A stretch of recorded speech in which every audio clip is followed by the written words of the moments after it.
Namaste and welcome to another episode of the Bharatvaarta Weekly. I am Roshan Cariappa. I have with me Nirav Kanodra to run you through the news and events of the week that was, and it's been a rather eventful few days. We'll talk about Russian President Vladimir Putin's interview by Tucker Carlson, India's decision to build a fence along the Myanmar border, the killing of Indian students in the US of late, US is worsening immigration crisis and the whole border security situation there. And also Uttarakhand becoming the first state to pass the UCC or the Uniform Civil Code bill. And, Pakistan's state of elections as well, right? All of this and more on the Bharatvaarta Weekly. If this is your first time joining us, we publish episodes on politics, policy, and culture. Do follow or subscribe to us on your favorite platform to stay updated.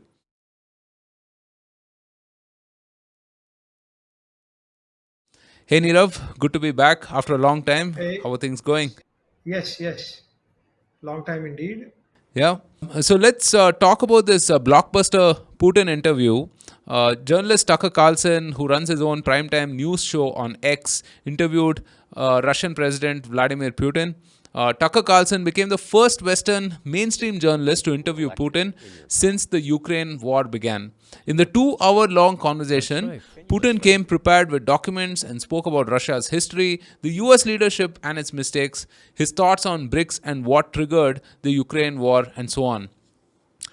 Also, on Thursday, American President Joe Biden mistakenly referred to Egyptian President Abdel Fattah al Sisi as the leader of Mexico.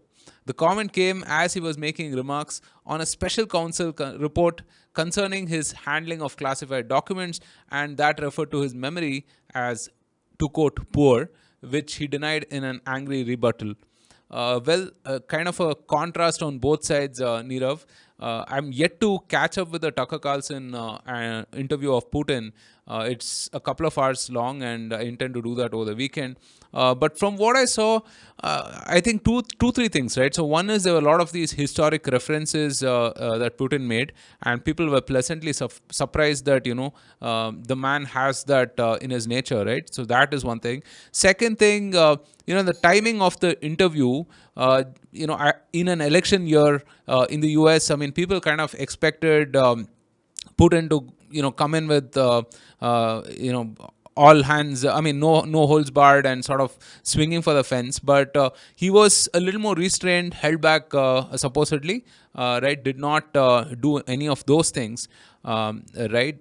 What were some of the things that you noticed?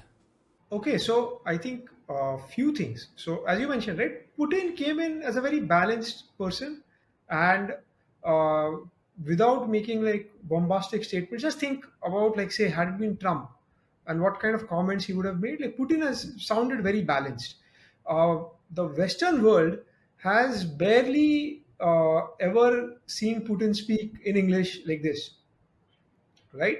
So also this also tells you about legacy media. So Tucker Carlson was fired from Fox, and now he's like an independent thing. He's on X.com. He's put it out there, right? That is a big win for Elon Musk, or like people having to watch it on X. So that's one thing.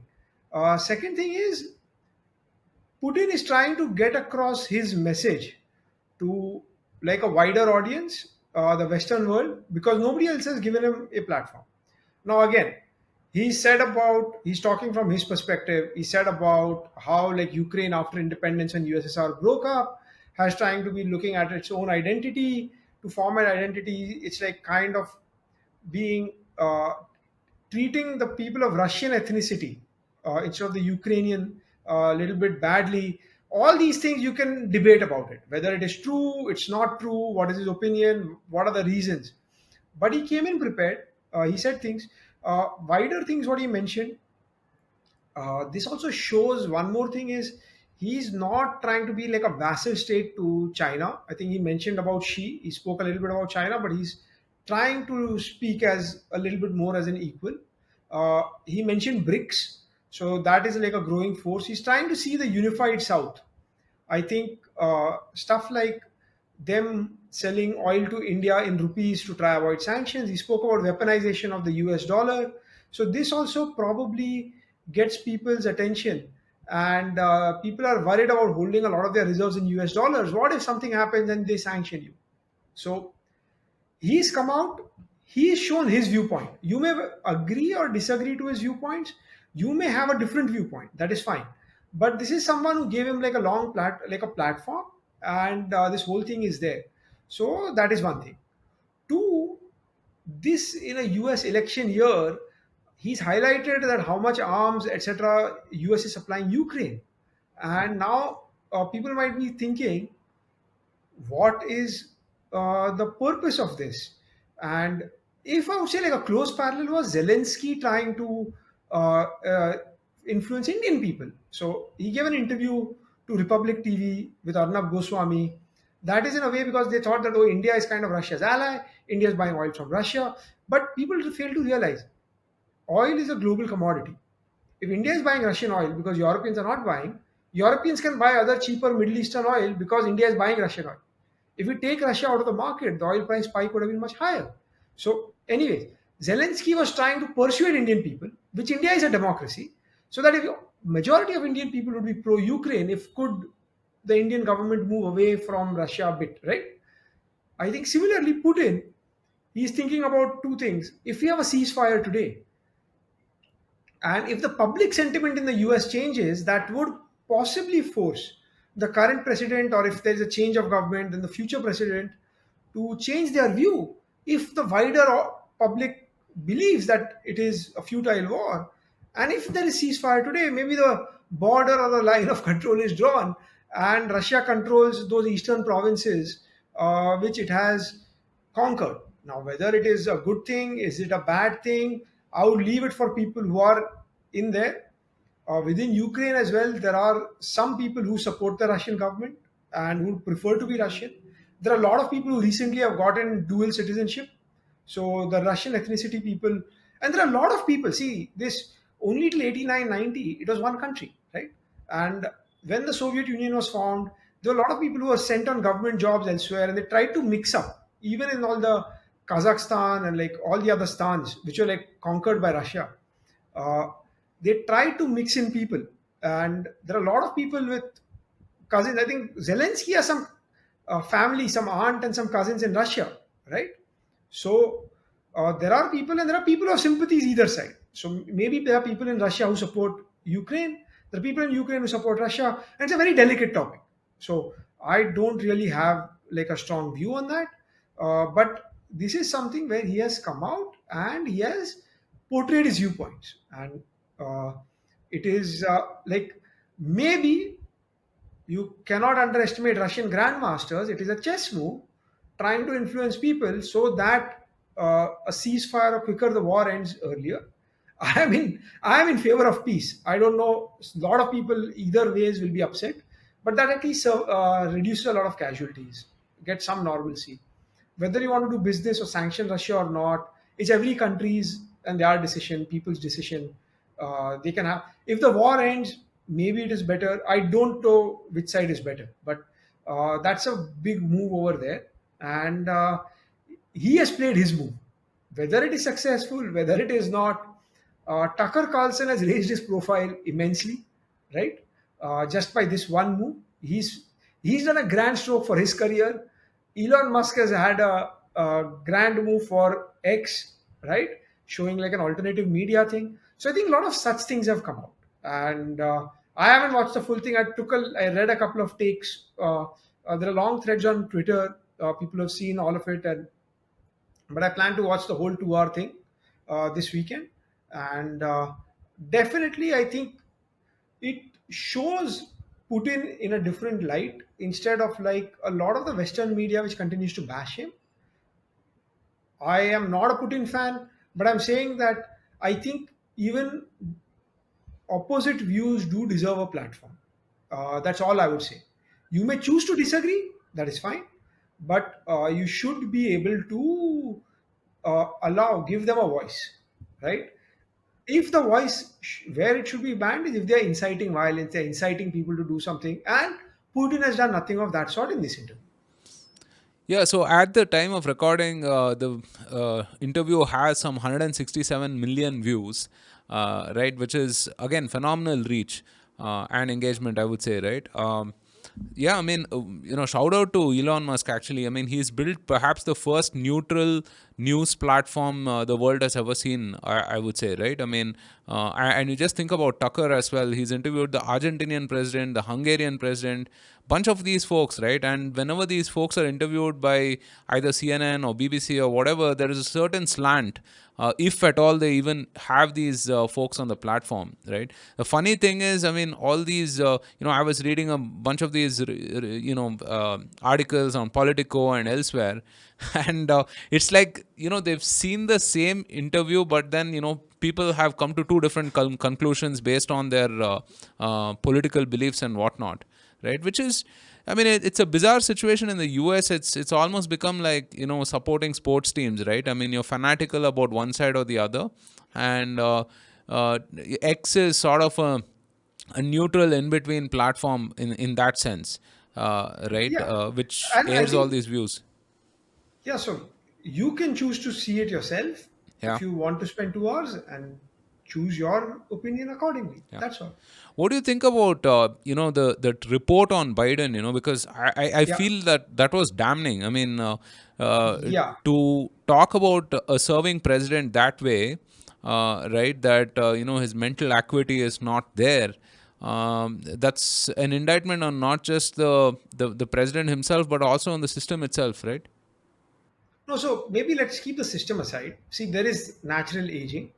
The report which has come out and then like kind of leaked out to public, which says like Biden, see, due to aging and different people age at different speeds, etc. But we do know after a certain age, this kind of your mental faculties don't operate at the same efficiency, and so it also could be true that 4 years ago Biden was all fit and fine, and slowly over these 4 years, maybe he's kind of like his memory or something has been failing him.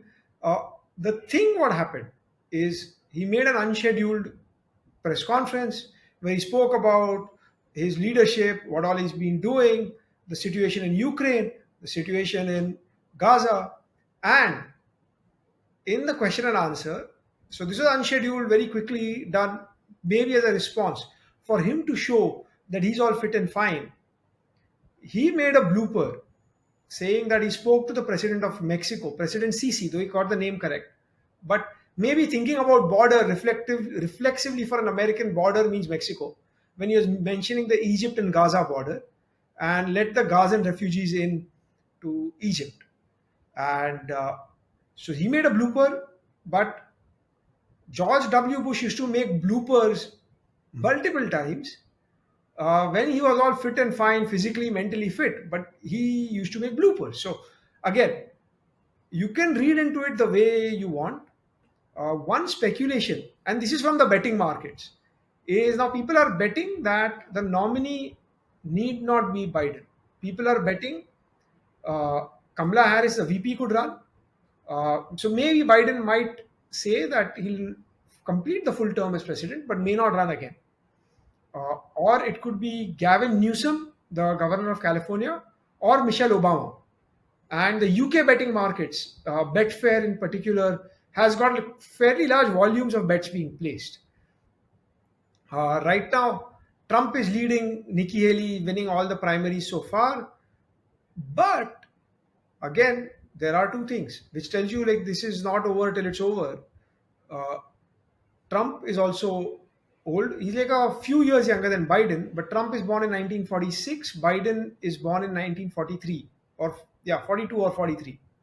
So uh, people would start saying that Trump could make similar mistakes due to aging in a few years' time, even if he wins now. So that also could misfire. And so basically, it's going to be the Trump or Nikki Haley from the Republican side, the way it looks like it. And from the Democrat side, it opens up a bit. And this makes the field wide open. And the US, the election, the way it is run is if you win a state, you win all the delegates of the state.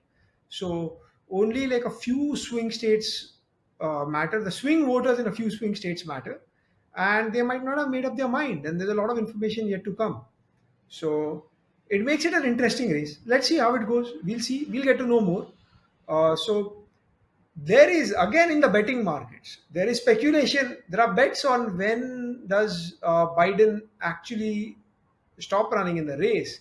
So 7th of March, he has to make a State of the Union address, and maybe in that speech he might say that he may not run, but he may choose to be defiant and still run if he and the team around him believes that he can run and win. But if really he's aging, the few late night debates or all the things which go on as we get closer to the election and there are two finalized nominees might be a bit difficult. So let's see. Let's see. It's a wide open contest. We'll see. Only time will tell. Yeah, it's going to be an interesting year for sure, right? And speaking of borders and such, on Tuesday, Home Minister Mr. Amit Shah confirmed the reports of the Indian government of building a fence along the 1643-kilometer border shared with Myanmar, effectively ending the free movement regime. This move comes as a response to the violence that occurred in the Manipur region last year. Some local governments and student bodies have opposed the move, while others have rejoiced in their demands being met. Those opposing claim to have families and relatives on the other side of the border. I think, Nirav, this is a sensible response, right? I think overall, when you look at it, it is consistent with the Indian government's investments along the border, right? I mean, the previous governments had a drastically different approach, saying that if you don't develop anything along the border, then it won't be worth, invading or acquiring as such. But I think there's record investments that's gone into the Indo-China border, for instance, building roads and passageways and so on and so forth there. And similar, considering the massive issue that we had in Manipur, it is only sensible to have a stronger border there as well. Oh, yeah. So I'll tell you what, a strong country has like a well-defined border. We are not saying don't travel to Myanmar. I think we are also building a highway and we want to do more trade with Myanmar. See, Myanmar in those hilly regions there, even from Myanmar, they have the coastal region which is very different versus their hilly mountainous region near the Himalayas in the eastern side. Our eastern side, they are north and west. There's a lot of drug trafficking. There are a lot of those earlier, a lot of Myanmaris drug traffickers would escape their police and live in India because they could cross over the border. A lot of Indian separatists used to sometimes live in Myanmar. So you need to have proper border control and you need to have uh, passage of goods. Yes, can we trade more with Myanmar? Wonderful. That will be fantastic, right? That increases wealth both sides. Uh, we need to have like a well-regulated border, every border, our border with Pakistan, border with Bangladesh, border with Nepal, border with China, Bhutan, right? We want more people to people exchange, yes, but just go through proper borders. I think once you lose control of your borders, it allows people who are trying to evade the law easy sanctuary on the other side. Like then the police does not have jurisdiction there, and a lot of things could be smuggled in and out, a lot of arms or drugs or whatever, and a porous border can be problematic. I think if you're a strong country and you're trying to be like a strong nation, you need to have a well-defined border, a well-settled population, right? And uh, and trade with everyone. So the border can be open, but pass through the toll gate correctly. I think that's like a firm view, and I think these investments are a necessary thing. This will prevent, say, like anti-India forces or people trying to break India from the outside, etc. Yes, drug trafficking reduces that, right? All of these kind of like criminal elements, separatist elements. So I think I am for a strong border for every country. If you're a strong country, you have to have like full control of your border. Don't you like to have full control of your house? You invite guests home, go to other people's house, that's fine, but you should have full control of your perimeter of your house. Yeah. Well, continuing on the same theme itself, America's borders continue to bleed as millions of illegal immigrants cross into the country. The situation along the border has been on a downward spiral for the majority of the past year, and the number of immigrants illegally crossing has been only increasing in recent weeks and months. There was a standoff between the White House and Texas over White House's refusal to enforce existing border laws. Some estimates peg the number of illegal immigrants crossing the border in 2023 to over 3 million people, the highest in a single year in many, many years. Well, I don't know what seems to be the situation here, whether they're not able to have a sensible immigration policy, or they're not able to enforce it. I don't know what seems to be the problem here, Nirav. I mean, there is one hypothesis that the Democrats are trying to import voters, right? And although it might seem a bit conspiratorial, the way the crisis is playing out here, where apparently last month there were more illegal immigrants in the country, like came into the country, than the number of babies born, right?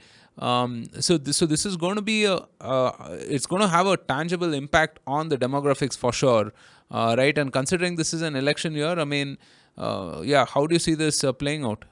Okay, so one thing is there that even if a kid is born to illegal immigrants, the kid will be a citizen, right? So that is like, so let's go through everything once. So first is,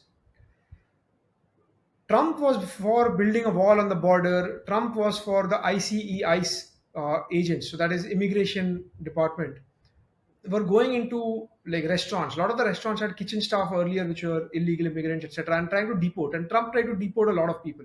Uh, they estimate that the stock of illegal immigrants is about 10 to 12 million, which is equivalent to the number of legal immigrants. Is about 11.6 million. The ones on H-1B visa, student visa, green cards, etc.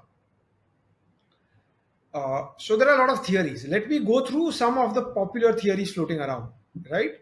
So one theory is that if you keep the border lax, USA after COVID has been having shortage of labor, especially in the service sector, in the lower end wages, and the wages have been going up. Inflation has been going up. That's a crisis. That's a problem.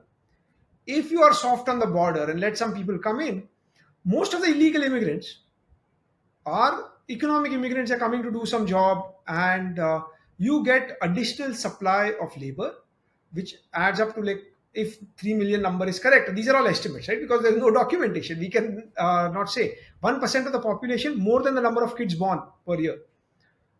Then uh, this solves some of the labor supply, whereas increasing legal immigration has to go through Congress, people have to vote, there are different constituencies. So that is one thing. So what you have is, you have strict laws, but loosely enforced, right? You have strict laws, but loosely enforced.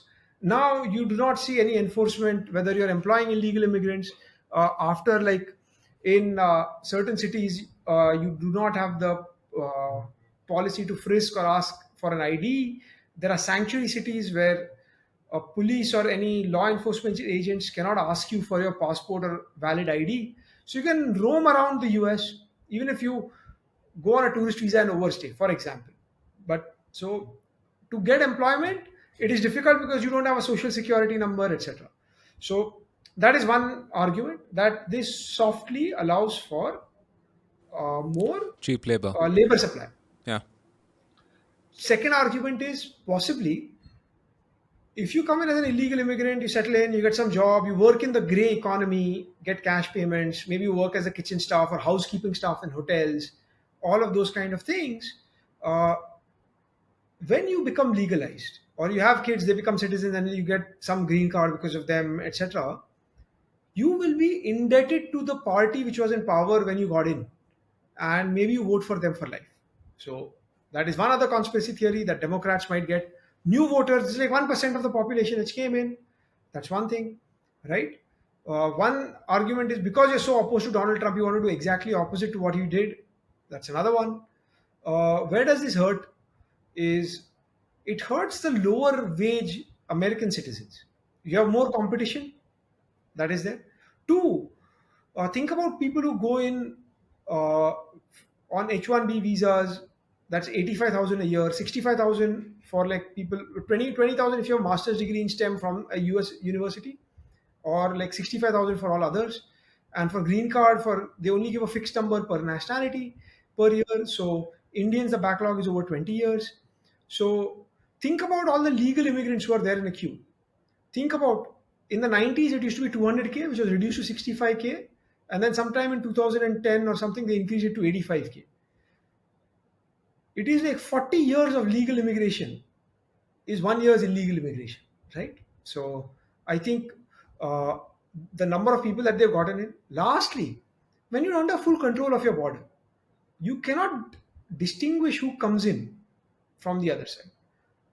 Could be criminals, could be drug dealers, could be whoever, or people who are smuggled in by illegal agents. Usually want them to do a favor because they've taken a big loan to pass through, and maybe you support them for some criminal activity. Could be just like distribution of drugs, and then maybe somebody else deals it at final stage, but you could be carriers. uh, Second thing, for whoever it is, it need not be, also a lot of people who are coming in are not Mexicans, a lot of Indians or Chinese or people from Central America. They're going through Mexico through the border. A criminal commits a crime in the US, could be robbery or murder or something, but has no record, is a ghost, because you do not have fingerprints, you do not have social security number, you don't have much to lose. So if somebody can, if the border is open, somebody comes in, say a criminal gang wants to, gets a contract to kill someone, you can hire a hitman from coming in, do a crime, and then again cross back the border. That is a hypothetical problem of an open border, right? If you are legally coming in, get some passport stamped, come in as a tourist, go out, you have some record who came in, who went out, right? There is some record, there could be some tracking. This just makes all these things more difficult. I am all for a strong state. I'm all for a strong state, strong, secure borders.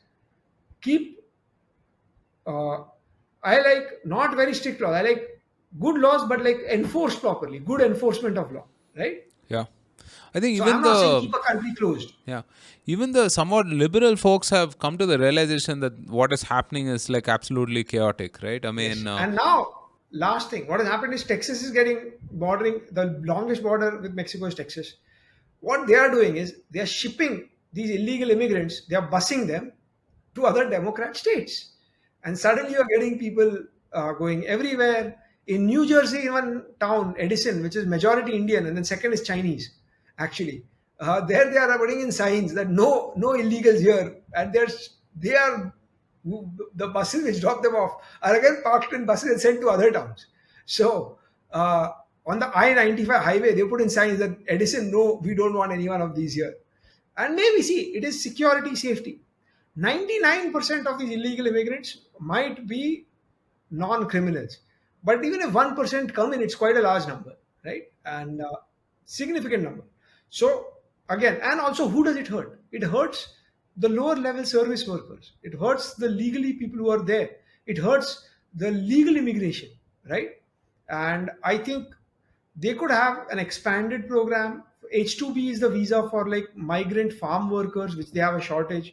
They could have a expanded program for blue collar workers and have it done legally. Get in more people, get in more legal immigration, have them have a better path for all of them. So I think uh, it is a little bit chaotic situation now in a year. Donald Trump is trying to leverage on that and say how bad is it, and he wants to come in power. And now that it's such a problem, maybe Biden administration wants to realize and act a little bit now. And given it's gone so much out of hand, that they want to solve the problem before the election in November. So again, that's another problematic area. There are multiple reasons why this could be happening, and I'm not saying anything is good or bad, but uh, this is my personal opinion. Like everywhere in any country, I like strong countries, strong borders, open borders, allow people in, but legally. yeah, it's the most fundamental covenant that a nation has, right, with its people. That hey, I mean, this is separate, right? This particular landmass is separate, and we will live by laws and policies that govern these people, right? So, yeah. Well, over the past couple of weeks, 5 Indian origin students have died while studying in the US. While the murder of one was caught on camera, the other deaths remain unexplained and are likely suspected to be murders as well. The Ministry of External Affairs has released a statement saying that while the deaths are unfortunate, there exists no foul play or interconnection between any of these victims. The Indian diaspora in the US took to X to shed light on the rise in hate crimes against Indians across the country and aired their frustrations. Um, well, the crimes don't seem to be connected, but obviously, I mean, it does signal some worry, right? I mean, considering that five students in a matter of a few weeks have been murdered, right? One theory that I have is that obviously Indians are higher up in the totem pole in terms of like their well-being, their net earnings, and so on and so forth. One of the successful immigrant communities, a model minority in some sense, right? And it could also attract the attention of criminal elements, right? And is there an element of racism in that? Well, potentially yes, but it could also be random crimes that are sort of bunched together, right? I think that is potentially, I mean, that possibly explains what this is until we have new information on some kind of a gang or something of that sort. Because I think if you look back to the 80s and 90s, there were these dot busters in the New Jersey area, right, which targeted exclusively Indians as such. I'm not sure if it's something to that effect right now. So these could be random criminal elements, having their way. One thing though, I mean, I should say is that the US cities, the crime has worsened like big time, especially places like San Francisco and Chicago and so on. I think for lack of police action, the homelessness, the drug situation is terrible, and it could also be an like an outpouring of that, right, resulting from that. Yeah. We have an upcoming episode with Arnab Ray, who goes by the handle at Great Bong on X. And he is an Indian living in the US. He's lived there for 20 plus years. And we had a wide ranging discussion on some of these social and cultural elements of, being a Desi in the US, how he's seen that evolve, and so on. So that could be an interesting discussion for those who are interested in this. Well, closer home, on Wednesday, 7th February, Uttarakhand became the first Indian state to pass the Uniform Civil Code Bill, which presents common law for marriage, divorce, inheritance of property, etc. across communities. A day after passing the bill, the government got to work on demolition of illegal buildings built on encroached government land. This led to riots in the Bandbolpur area in Haldwani district due to the raising of an illegal madrasa during the demolition drive. Stones were pelted and several vehicles were set on fire following the demolition of the mosque. The Haldwani district is now under curfew, and a shoot on site order has been issued to the enforcement agencies. Well, we've discussed UCC in the past. Fundamentally, we feel that it is right in the sense that it gives privileges to minorities. I mean, people who were neglected before, whether that is women, in terms of inheritance, and also it brings all sections of the community under one common law, right? Which is again a basic tenet that we all abide by. There are going to be offshoots in terms. There are going to be these kind of incidents in the near to midterm, I would say. Just as a reaction to some of the stuff that's happened, but hopefully it all settles down over a period of time. But Nirav, I think the central government was also perhaps mulling introducing UCC nationally, right? Do you think that it will follow this sort of a federal structure, or do you think that it can be enforced from the center?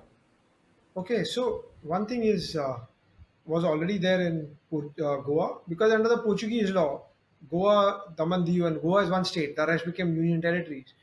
They're still having the uniform civil code.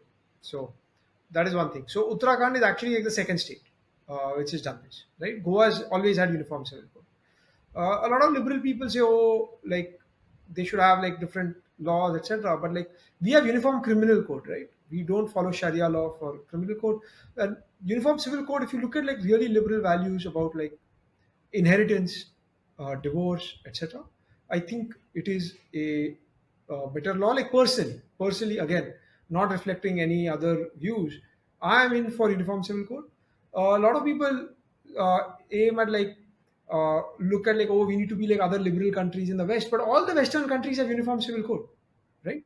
Right. So I am for it. Now we also live in a society, right? We also live in a democracy, and everybody may not accept it, right? But can this be done? And then can like the public consciousness about this aspect be changed? And maybe we see a few states implement it, and slowly this goes a little bit wider, right? So uh, I am all for it. If I could do it, I could do it. I would have done it years ago. Probably after the Shah Bano case was the right time to do it, if not at independence itself. But if it happens this way, let it be so. Again, I'm all in for a strong state. So uh, illegal structures being demolished is all correct. Whether it is a temple or a madrasa or whatever it is, uh, or a mosque. Well, a lot of people, what they do is that once you try to legitimize by putting in religion, then you say, oh, you're anti this religion. And then that's encroachment by another way, shadow encroachment. So I am not for it, at least. So it is just that, as in, uh, just have like a strong state. And if majority, see, another thing is, I personally am not too fussed. Being Indian citizen, uh, having full family in rest of my family all in India is, for me, whatever the civil code applies, it applies. If someone else is slightly different, it should not bother me. I, though, personally would want a uniform society and everybody treated the same.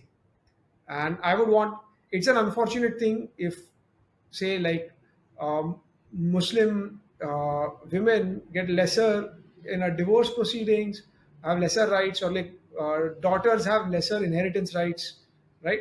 You could create a will and give as much as you want or disinherit whoever you want, but it just applies the same for everyone. So I think it is a move ahead if you try to go from like, as society evolves. I think this is move ahead to like a little more equal and a just society. So I would go and say those kind of things, The only right? thing is, though, I think we need a more mature opposition, right? That Yes. kind of functions in the interest of the country and does not devolve into petty politicking on these kind of matters as well, right? Whether it is matters of national interest, border security, and so on and so forth, right? But we've seen that these kind of things are often weaponized by the opposition, right? I mean, which is kind of unfortunate. Although information is widely available, so I hope people make up their minds about this, particularly if they're being targeted by these kind of elements, right, in society. Uh, well, we'll end with some news from our neighbors, Pakistan. On Thursday, they held their National Assembly elections, and it made headlines for being the most blatantly rigged elections in the country so far. Pakistan's largest party leader, Imran Khan, is serving jail time, and his party's members contested the elections independently as the party has been banned. Voters across the country complained of severe malpractice at polling stations and outright denial of their rights to vote. The results were out on Friday, with Imran Khan's loyalists, the Pakistan Tehreek-e-Insaf, having won a stunning 97 of the 266 seats, while the other two parties won 66 and 51 seats, respectively. Late Friday evening, Mr. Nawaz Sharif, the former Pakistan Prime Minister, claimed victory with a coalition government with the PPP. Well, a lot to unpack here. I think we should perhaps, have, some friends from across the border on the podcast to delve into some of these, some of the things that's unraveling there in Pakistan. I certainly watched, one episode a couple of months back, and it was it was a little distressing, you should say, right, from a just from a people and a humanitarian perspective. I mean, it sounds funny that the Karachi police did not have petrol in their cars to chase down thieves and robbers, but it is really such a stark situation right now. When I talk to young people here, they're hopeful and optimistic irrespective of what their political beliefs could be. Right, there is a certain zeitgeist here in India, I would say, on building on optimism, on hope, and that is not present in other parts of the world, and particularly across the border, and that's pretty sad. I should say. Well, yeah. Any So comments, Nirav? just to add, like kind of unfortunate thing, like Imran Khan has been like accused of a lot of crimes, but the crime he and his wife have been sent to prison for 7 years. So they've been accused for like sharing state secrets and like being disloyal or whatever, and those can't be proved. It's just baseless allegations, probably. But the crime that he's been sent to prison for 7 years is, as per their law or as per Sharia law, his wife had divorced someone and then she got remarried to Imran Khan. You have to have a 3 month period in between. And I think they got married in less than 3 months. And so, this kind of technical issue, which you would think in a civilized society, let people be whatever. Maybe the old ancient ruling was, had there been a pregnancy and had there been a kid born, maybe the 3 month period gives you like a clear idea about paternity of the kid. Is it from the previous husband or is it from the new husband, etc.? Maybe it was for those reasons in those days, right? Now we've moved ahead. If you want, there are DNA tests available or whatever it is. So I'm saying in a modern society, maybe this shouldn't have been the case. Or also it's a witch hunt. So basically, he's been put into prison for this particular reason. Again, most seats were won by PTI. So there are three parties, right? So Nawaz Sharif's PMP, and then there is PPP, which is Zulfikar Bhutto's party, which Benazir Bhutto and now their son Bilawal Bhutto, Benazir's son, is heading. So those two have formed. So basically, the second and third party have formed a coalition to get victory, but the biggest party has been like sidelined, right? So that's the other thing. So it's a bit of a messy thing, and you always like your neighbors to be happy and like stable. See, a chaotic situation there can create problems in our place, right? So it's a sad thing, and like huge population. Uh, if they do really badly, there's a huge humanitarian crisis, right? So, but yeah, it just tells you like how Pakistan was ahead of India in the 70s and 80s was when India started catching up and going ahead, and 90s we took off. So, uh, like that's one thing, and now how far away we've gone, even as societies. So yeah, economy as well as societies. Yeah, really a terrible situation. And like I said, we will perhaps have someone on the podcast who is an authoritative, sort of an expert on the society and culture there to talk about this. Well, we have a couple of interesting episodes coming up. One, I mentioned Arnav Ray at Great Bong on Twitter or X. We spoke about a wide range of things, including his upcoming book as well. He has some very interesting thoughts and comments. So you should be, you guys should definitely check that out. I'm also going to be talking to historian Abbas Maldahir. He has a book on Babur coming up. In fact, I'm possibly attending the book launch today, and it'll be interesting to sort of talk to him as well. He has done extensive research, looked at sources,